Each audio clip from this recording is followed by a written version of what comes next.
O País Basco é uma comunidade autônoma de 20.000 quilômetros quadrados, que ocupa a maior parte da Espanha e um pouco da França.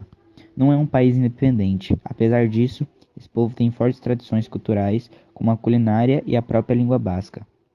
A capital do território é Vitória e a principal cidade é Bilbao. A principal característica do povo basco é que eles lutam para manter a sua própria cultura, ao invés de serem incorporados por outra, como faz a maioria do povo que habita a Península Ibérica. Após a Guerra Civil Espanhola, o bombardeio pelos alemães nazistas, a cidade de Guernica é a proibição do vesconço em todo o território basco feito pelo general Franco. Fez com que o sentimento nacionalista basco se tornasse mais forte. O ETA é um movimento socialista que foi fundado em 1959 por diversos países políticos que atuavam na região e, com o apoio da população, usavam a luta armada. Os principais motivos para isso foram citados anteriormente. O ETA perdeu a força após isso em 2006. O grupo declara uma trégua. Atualmente, o Partido Nacionalista Basco tenta um acordo com o governo espanhol, onde o povo decidiria o seu tipo de governo e sobre sua relação política com a Espanha.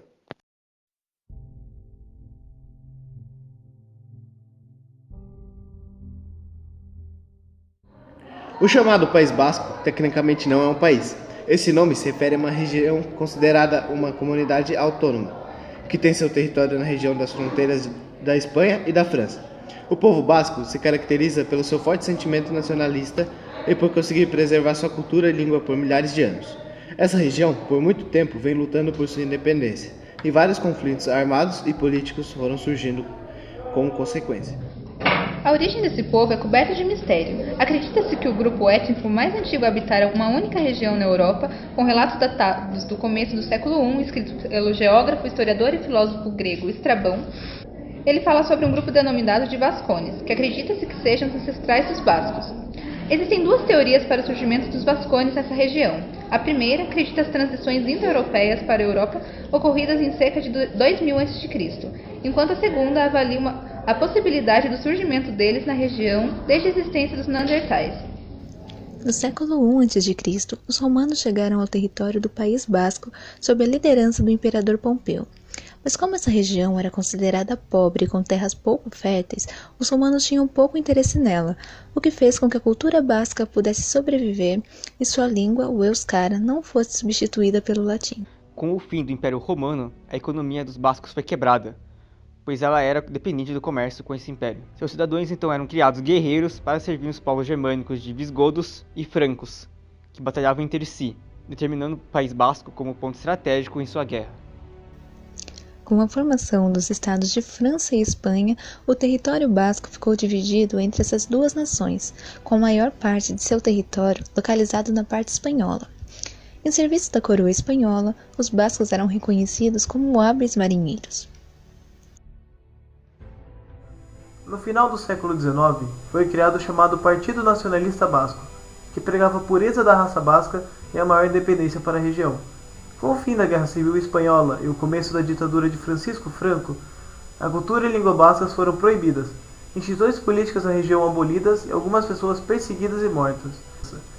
Em 1959, ainda em meio de ditadura, foi criado o chamado Euskadi ta Askatatsuna, um grupo nacionalista revolucionário com influências marxistas e leninistas que tinha como objetivo conseguir a independência do País Basco.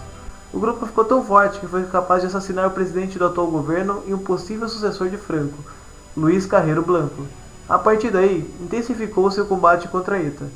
Em 1978, foi criada a nova Constituição Espanhola, que dava o status de comunidade autônoma para o País Basco, mas a ETA ainda achava a Constituição insatisfatória e intensificou seus ataques, matando cerca de 230 pessoas. Ao longo dos anos, a ETA continuou seus ataques, matando inclusive civis. Houveram várias tentativas de negociação de paz, mas sem sucesso. De tempos em tempos, a ETA declarava um cessar-fogo, mas logo retomava suas investidas. Com o passar dos anos, cada vez mais membros da ETA foram presos, enfraquecendo a organização, até que em 2010 ela declarou que cessaria de uma vez por todas suas ações armadas, mas que ainda continuaria a lutar pela completa independência de Basca.